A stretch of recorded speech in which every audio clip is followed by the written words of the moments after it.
మామూలుగా మనకి ఖైదీ పరారి, జైలు నుంచి ఖైదీ పరారి అనేది వినిపిస్తుంటది. కానీ హ్మ్. జైలు నుంచి జైలర్ పరారి అనేది ఫస్ట్ టైం నేను వింటున్నాను. అంటే ఒక జైలరే పరారీలో ఉన్నాడు అంటే అది విచిత్రమైంది. ఇతను ఎవరు? ఏంటి? ఎందుకు పరారీలో ఉన్నాడు? ఇతను ఏం చేశాడు? అనే విషయాలు మనం మాట్లాడుకుందాం. ఇతని పేరు సిహెచ్‌విఎన్ సుబ్బారెడ్డి. ఇతను అనంతపూర్‌లో ఓపెన్ ఎయిర్ జైలు అంటారు. అంటే ఇక్కడ కూడా మనకి చర్లపల్లిలో కూడా ఓపెన్ ఎయిర్ జైలు ఉంది. ఓపెన్ ఎయిర్ జైల్స్‌లో ప్రధానమైనదేంటంటే వాళ్ళు ఎంతసేపటికి 4 గోడల మధ్యకి గాకుండా ఓపెన్‌గా జైళ్ళల్లో ఉండి అక్కడ వ్యవసాయం గావచ్చు, పండ్ల తోటలు ఇలాంటివి హ్మ్. చేయిస్తూ ఉంటారు. మామూలుగా జైళ్ళల్లో గూడా ఒక ప్రొడక్షన్ జరుగుతుంటది. ఫర్ ఎగ్జాంపుల్ తెలంగాణ జైల్‌లో టోటల్ బడ్జెట్ 100 క్రోర్స్ అయితే ఆదాయం పర్ ఇయర్ ఇప్పటికి 30-40 కోట్ల వరకు ఉందన్నమాట. అంటే ఖైదీల ద్వారా ప్రొడ్యూస్ అయ్యే వస్తువులు, సేవలు అమ్మి ఆదాయం పొందుతుంది.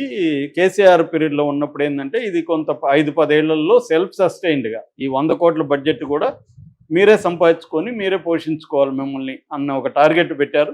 దీనివల్ల ఖైదీలు రకరకాల వస్తువులు, సోపులు ఇట్లాంటివి ప్రొడ్యూస్ చేయడం, తర్వాత కార్పెంటరీ ఇలాంటివి చిన్న చిన్న వస్తువులు, దాని తర్వాత పక్ జైలు పక్కనే పెట్రోల్ బంకులు పెట్టి, పెట్రోల్ బంకులో ఖైదీలని పనిచేయించడం. ఇలాగా రకరకాల షాపులు గూడా పెడుతున్నారు. షాపులు హ్మ్. గూడా వీళ్ళ వస్తువులు అమ్ముతారు. ఇలాగా ఆహ్, అంటే ఖైదీలని ప్రొడక్టివ్‌గా ఎలా వాడుకోవాలి? వాళ్ళకేం 24 అవర్స్ పనే ఉండదు గాబట్టి, వాళ్ళని గూడా ప్రొడక్టివ్‌గా వాడుకోవడం అనేది ఇంపార్టెంట్. అట్లాగే వాళ్ళు రేపు బయటికెళ్ళినప్పుడు వాళ్ళకి స్కిల్ సెట్ తయారు గావాలి. అంటే వాళ్ళు పోయి మళ్ళీ సమాజంలో మెర్జ్ అవ్వాలి గదా! హ్మ్. సమాజంలో మెర్జ్ అవ్వాలంటే వీళ్ళు మళ్ళీ బర్డెన్ గాకుండా ఇక్కడ వాళ్ళకి బయటికెళ్ళినా కూడా వాళ్ళ లైవ్‌లీహుడ్ వాళ్ళు చూసుకునే విధంగా స్కిల్స్ కూడా వాడికి స్కిల్ ట్రైనింగ్ కూడా వాళ్ళకి జైళ్ళల్లో ఇస్తే బయటికెళ్ళినాక వాళ్ళు ఈజీగా సమాజంలో ఇమ్మర్స్ అయిపోతారు అనేది కూడా ఉంది. అందుకని ఎడ్యుకేషన్ దగ్గర నుంచి నేర్పిస్తున్నారు వాళ్ళకి. అక్షరాస్యత దగ్గర నుంచి ఎంఏలు, పీహెచ్‌డీలు. నాకు తెలిసిన ఒక ఖైదీ 3 ఎంఏలు చేశాడు జైల్లో, ఇంక్లూడింగ్ సైకాలజీ. హ్మ్. సో, అంటే ఓపెన్ యూనివర్సిటీ ద్వారా వాళ్ళకి జైల్లోనే క్లాసులు పెట్టి ఇవన్నీ చేస్తున్నారు. సో, అలాంటి స్కిల్ సెట్ ఉంటదనమాట ఖైదీలకి. సో, ఇక్కడ ఏమైందంటే ఈ జైలరు, ఈ సుబ్బారెడ్డి అనే జైలరు ఆహ్, ఒక అమ్మాయి అంటే వివాహిత, ఒక హౌస్ వైఫ్‌ని వేధిస్తున్నాడు అనేది ప్రధానంగా ఆరోపణ. ఈ సుబ్బారెడ్డి ఎవరు అంటే ఇతను కాకినాడ దగ్గర కొత్తపల్లి ఇతనిది నేటివ్. 2010లో డిప్యూటీ జైలర్‌గా పోస్ట్‌లో జాయిన్ అయ్యాడు. 2019లో జైలర్‌గా ప్రమోషన్ వచ్చింది. 2019 నుంచి 2021 వరకు వైజాగ్ జైల్‌లో ఇతను జైలర్‌గా పనిచేశాడు. ఆ టైంలో ఇతనికి ఒక ఆవిడ పరిచయం అయింది. పరిచయం అయినాక ఆమెతో అప్పుడప్పుడు చాట్ చేయడం అది చేస్తున్నాడు. ముఖ్యంగా ఫేస్‌బుక్ ద్వారా. ఫేస్‌బుక్‌లో అనేక సార్లు ఆమెకు రిక్వెస్ట్‌లు పంపిస్తే ఆమె రిజెక్ట్ చేస్తుంది. ఆమెకి ఇంట్రెస్ట్ లేదు ఇతనితో స్నేహం. ఇతను వన్ వే అనమాట వ్యవహారం. సో, ఇతను హ్మ్. ఫోర్స్‌గా ఆమెతో చాట్ చేయడానికి ట్రై చేయడం అవన్నీ చేస్తున్నాడు. అక్కడి నుంచి ఏం చేశాడంటే, నీ అకౌంట్ నంబర్ ఇయ్యి, నీకు డబ్బులేస్తాను, నేను చెప్పినట్టు నువ్వు చెయ్యి, నువ్వు న్యూడ్ కాల్స్ చెయ్యి నాకు, నువ్వు బాత్రూమ్‌లకెళ్ళి ఫోన్ తీసుకొని బాత్రూమ్‌లోకెళ్ళు, అక్కడ న్యూడ్ కాల్స్ చెయ్యి నాకు, అక్కడి నుంచి వీడియో కాల్స్ చెయ్యి, నీ అకౌంట్ నంబర్ ఇస్తే నేను నీకు ఒక్కొక్కసారికి 10,000, 20,000, 30,000 అలాగా ఏస్తాను, న్యూడ్ కాల్ చేసి మాట్లాడు.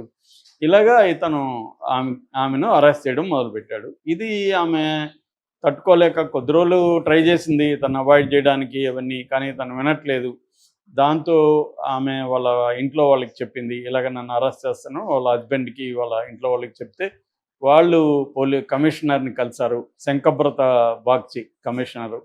ఆయన అసలు ఈ కంప్లెయింటు ఇది విని షాక్ అయ్యాడంట ఆయన. ఆయన నిన్న ప్రెస్ మీట్‌లో మాట్లాడుతున్నాడు. నేను షాక్ అయ్యాను. అసలు ఒక జైలర్ స్థాయి వ్యక్తి ఇలాగా ఒక ఆవిడని న్యూడ్ కాల్స్ చెయ్యని బెదిరించేది నేనెప్పుడు వినలేదు అని ఆయన కూడా షాక్ అయ్యాడు.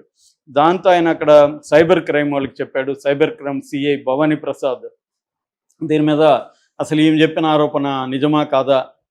ఈమెమన్నా అబద్ధాలు చెప్తుందా? అనేది పరిశీలించమన్నారు. ఈయన నంబర్‌లు తీసుకొని మొత్తంగా ట్రేస్ చేశారు. ఇది ఖచ్చితంగా అతనే చేశాడు అనేది చేశాడు. దాంతో ఎఫ్ఐఆర్ చేశారు. ఎఫ్ఐఆర్ చేసి అతన్ని కాంటాక్ట్ చేయడం మొదలుపెట్టేసరికి అతనికి అర్థమైపోయింది వీళ్ళు నన్ను అరెస్ట్ చేస్తారని. హ్మ్. దాంతో అతను పరారులోకెళ్ళిపోయాడు. వీళ్ళు పిలిచినా రాలా. విచారణకు పిలిచారు యాక్చువల్‌గా. అరెస్ట్ చేయాలనుకోలేదు. అతన్ని కూడా అడుగుదాం, అసలు అతని వెర్షన్ ఏంటి? ఎందుకిలా చేశాడు ఏంటనేది అతన్ని అడుగుదాం అనుకుంటే అతను రాలేదు. దాంతో ఒక బృందాన్ని అనంతపురం పంపించారు. అనంతపురం పంపిస్తే క్వార్టర్స్లో ఇతను ఉంటాడు. జైలు పక్కనే క్వార్టర్స్ ఉంటాయి. ఆ క్వార్టర్స్లో వెళ్ళి అడిగితే బంధువులు లేరు, ఆయనకి హెల్త్ బాగాలేదు, హాస్పిటల్లో చేరాడు, అతను ఆ, లీవ్లో ఉన్నాడని చెప్పారు. ఏ హాస్పిటల్ ఏంటంటే వీళ్ళు చెప్పట్లేదు.